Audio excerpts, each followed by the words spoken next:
Punta tayo sa Play Store. I-search natin yung Pixelab. Ito.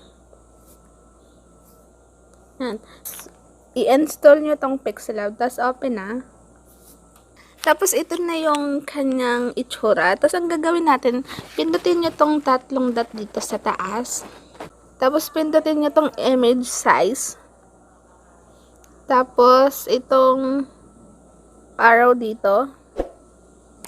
Tapos YouTube thumbnail, yung size niya. Yung size niya YouTube thumbnail. Tapos okay. Tapos ito na siya. Tapos itong new text na to, i-delete nyo muna siya. Tapos ito na yung background niya. Yung background niya. Ayan.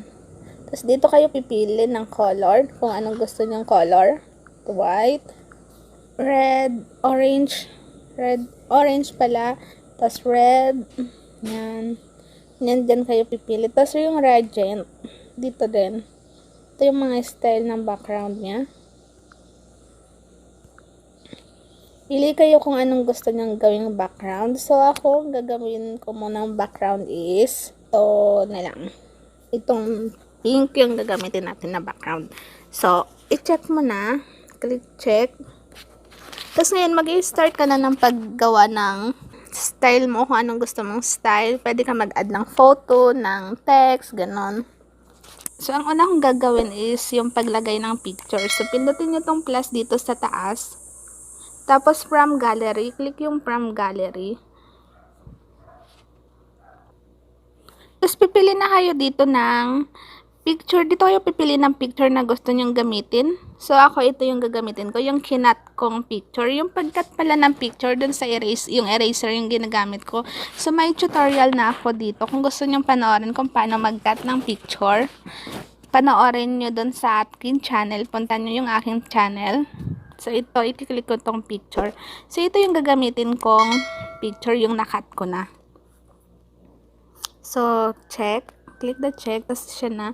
Tapos, i-adjust lang natin siya. So, i-drag nyo siya pataas. Hawakan nyo siya. Tapos, i-drag nyo pataas para mapaliitan siya. Yan. Tapos, ipwesto nyo siya kung saan nyo siya gustong ipwesto. Katulad nito. Tapos, lagay natin dito sa gilid. Yan. Tapos, lagyan natin siya ng stroke or shadow. So, para may design ng konti. So, click natin to. Tapos, dito natin hanapin yung stroke or border. To. Tapos, enabled. So, may pipili kayo ng color kung anong gusto nyo. May blue, may black, white, orange, pink, tsaka red. Yan. Yan yung mga color na pwede nyong gamitin sa pag-board.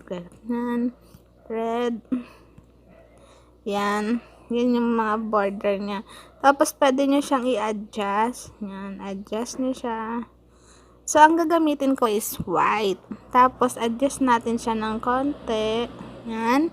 Tapos, check na natin. Tapos, pwede natin siyang lagyan ng shadow. So, punta tayo dito sa shadow. Itong shadow. Tapos, enabled. Tapos, i-adjust natin siya. Yan, may konti na siyang shadow. Yan, tapos pwede nyo itong gamitin, katulad yan. Yan. O ito. Yan, ito yung mga position. Kailangan kung anong gusto nyo position. Yan. Sa akin dito yung konting shadow. Yan, ganyan na siya. Konting position lang. Okay na natin. Ang next kong gagawin ay ang paglagay ng text. Pindutin nyo tong A dito sa baba. Ito. Tapos, itong plus, yung may text. Tapos, click nyo tong edit. Tapos, magta-type na kayo dito ng text. So, una kong gagawin is buburahin muna natin tong new text. Tapos, ang ita-type ko, how to make YouTube thumbnail.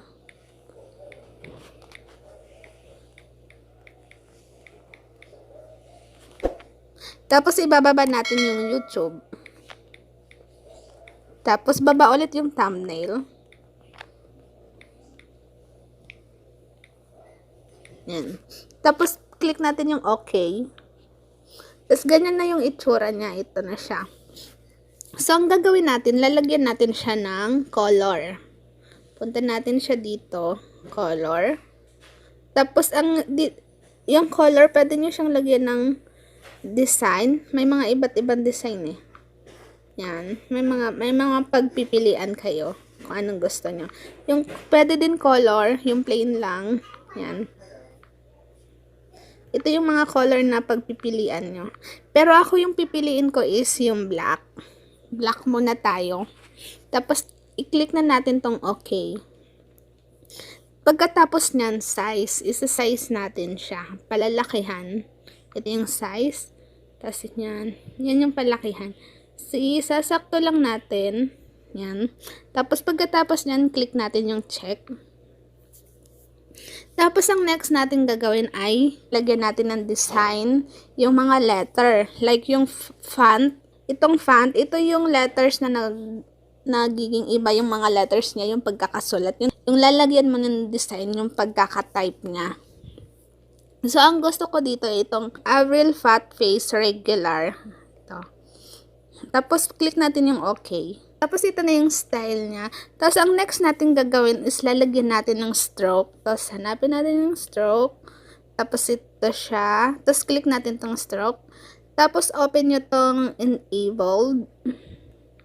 Yan. Tapos, pipili na kayo kung anong gusto nyong i-board or i-stroke sa kanila. Yan. May mga colors sila dyan. Tapos, pag gradient din, ayan din, may kung ano din ang gusto nyo. Pero, ito, yung white yung gagamitin natin na color, na pang board. Itong white. Yan. Tapos, ito yung adjacent niya. Kung gusto nyong palakihan. Ayan. So, ganun lang. So, ayan na siya. Tapos, click na natin yung check. Okay. So, ito na guys ang ating YouTube thumbnail. Ganito lang guys kabilis yung pag-design at paggawa ng YouTube thumbnail. So, ang gagawin ko guys, is-save ko na siya papunta sa aking gallery para magamit ko siya sa aking YouTube thumbnail. Click na to guys. Tapos, lalabas yan yung save as project or save as image. So, ang gagawin nyo ay isi-save nyo siya as image. Tapos, save to gallery. So, ibig sabihin nun, nasa ating gallery na siya. Titingnan natin sa ating gallery. Yung aking nagawa. So, ito na guys yung aking nagawang YouTube thumbnail.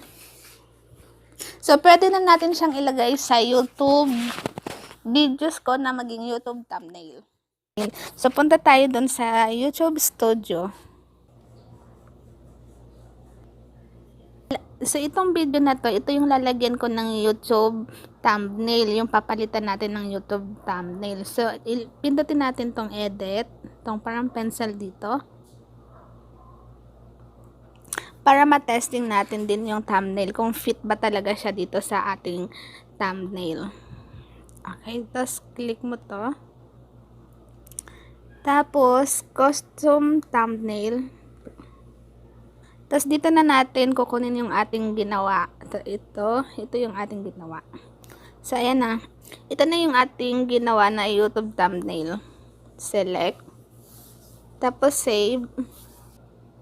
So, ayan na yung itsura niya kapag nasa YouTube na siya. Saktong-sakto lang. Ayan na siya. Ito. Ganito na yung itsura niya kapag nasa YouTube na siya.